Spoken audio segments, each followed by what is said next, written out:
Hey, I'm Hunt, and this is Hunt on LSU, your channel for LSU Fighting Tiger football talk. Enjoy the video. We want you to leave a comment below, hit that like button, and subscribe right below the video.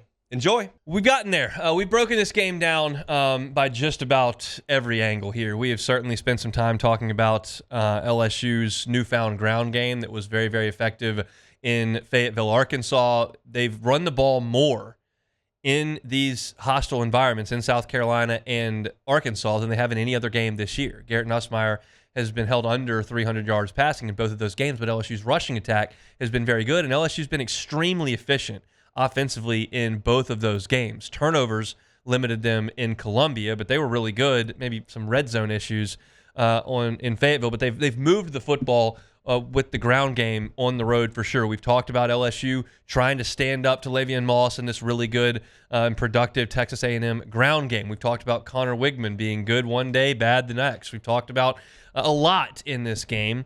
And quite honestly, I will lead the show here, and we'll get to the pick 2 hours from now, and you'll see kind of where I finally fall in this game.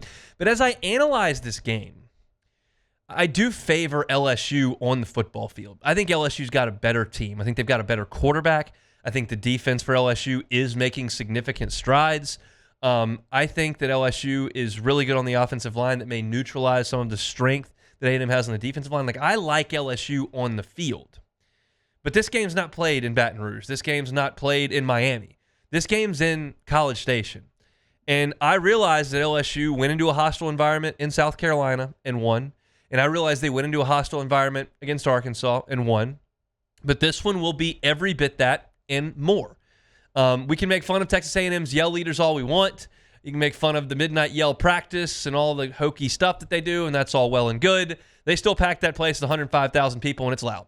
And it's going to be loud on Saturday. And that, I think, is the biggest advantage that Texas A&M has in this game. Now, we talked to Josh Williams and Garrett Nussmeier earlier this week, and I wanted to kind of hear about what they do pre-snap in these environments, because keep in mind, like, Garrett Nussmeier had never dealt with anything like this until Columbia, South Carolina. Yeah, high school football is fun, and Texas has a lot of fans relative to other high school football events, but I'm pretty sure crowd noise is not really an issue when you're the high school quarterback. And yeah, he went in there on the road against Alabama last year, but it was desperation time. Yeah, he played in the second half against Georgia in the SEC championship game. That was kind of desperation time too. He had not seen a hostile road environment in the Southeastern Conference until South Carolina. This is kind of new to him. And I asked Josh Williams, what's Garrett like when you get into these environments that are really loud and he's the leader of your offense? Garrett's very calm. He may move around a lot, but he's very calm, very collected.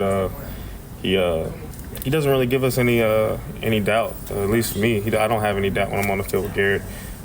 He's very loud, very demanding of the O-line. I like it. He gets us going out there. He gives us energy, and you can feel his energy on the field. He's not shying away. He's getting calls from the coaches. So I think he's a great leader. I think he's doing exactly what we need him to do, and I think he just needs to continue to lead us as a team. He's clearly the alpha out there, and it's been interesting from afar. Obviously not at practice in the huddle, and obviously not on the field in the game, but from afar to kind of watch Garrett Nussmeier's evolution into that guy. Because when he got to LSU, he was a youthful, exuberant, fun-loving guy at practice. We would see some of the spring practices and early in fall camp. He was throwing touchdown passes. He'd be running down the field, going crazy, jumping up, screaming at people. He looked like a kid out there. And he has kind of morphed over his 3.5 years in Baton Rouge as to very much more of a mature, measured, steady presence. And Josh Williams used the word demanding with the offensive line. There's some authority that goes into that. It was all fun-loving right when he got to campus at LSU, and that's fine. He was the backup quarterback and probably wasn't going to play very much. But that personality has changed a little bit to the outside view, and I've been fascinated by it. So I asked Garrett Nussmeier, like, okay, what is pre-snap like now that you've been into two of these really loud environments?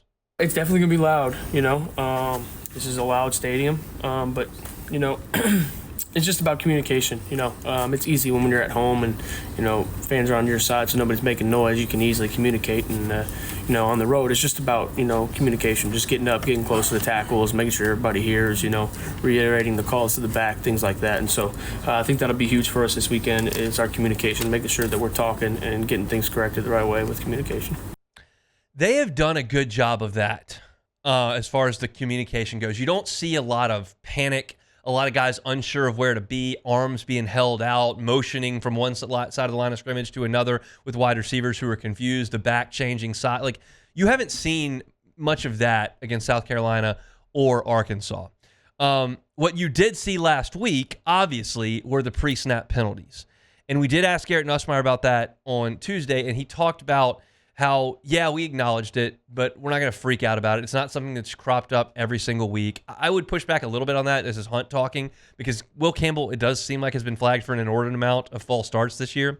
But on Saturday, it was just inexcusable. And I gave you kind of my diatribe on that earlier in the week, where I said, look, loud is one thing. And if you are late getting off the ball because you don't hear it, or you miss an audible, or miss a protection, or somebody's in the wrong place because nobody can hear, I get that. That's the crowd very much being involved in making things difficult on you. What I don't understand is the consistent false starts. One, okay, yeah, you're getting a little antsy there, but 6 of them in the first half, that's just lack of focus and lack of discipline. That is not because the crowd is overwhelming you. LSU has got to clean that up. They were able, in the first half, to overcome those false starts. Caden Durham, on 2nd and goal from the 22, runs in for a touchdown. Like, you overcame your pre-snap penalties there. But you can't consistently lean on that. You've got to stay ahead of the chains against Texas A&M. Mike Elko is one of the best defensive minds in the Southeastern Conference, especially when it comes to third downs. And if you put yourself in third and distance and allow him to bring pressures and unleash Nick Scorton and all that kind of stuff, you're asking for a little bit of trouble. Once again, I will suggest I'm very confident in LSU's offensive line, snap in and snap out. I'm very confident in them in the course of 4 quarters against any front, including Texas A&M. South Carolina got home twice. They created a little bit of havoc in the backfield, sending pressure. Ole Miss didn't have as much success getting to Garrett Nussmeier, but I thought they covered really well in the back end, especially early in the game. But LSU, more often than not, is going to win that battle. It would surprise me a little bit if A&M has no sacks in this game, but I don't expect them to just overwhelm the LSU backfield, kind of like they did against Arkansas for a lot of that game and in some of the Missouri game as well. But you give them more opportunity to get back there and hurt you when you put yourself in less than advantageous situations, and you do that because you get into pre-snap penalties. Those have got to be cleaned up. At this point, it is absolutely reasonable to expect that Garrett Nussmeier is going to be able to pilot this offense in the noise in that environment. He's done it twice. He's a 4th-year college player. He might be the best quarterback in the Southeastern Conference. Like, he'll be okay. It's the rest of the guys that have to do their job. And if they do, and they don't get pre-snap penalties and put LSU behind the chains, and they do pick up some protections and give him a little bit of time, I think he'll go to work, and he'll do a really good job with that. But this is absolutely a factor. And once again, and we're going to get into a few more matchups in this game on today's show, and certainly get my pick at the end of the show.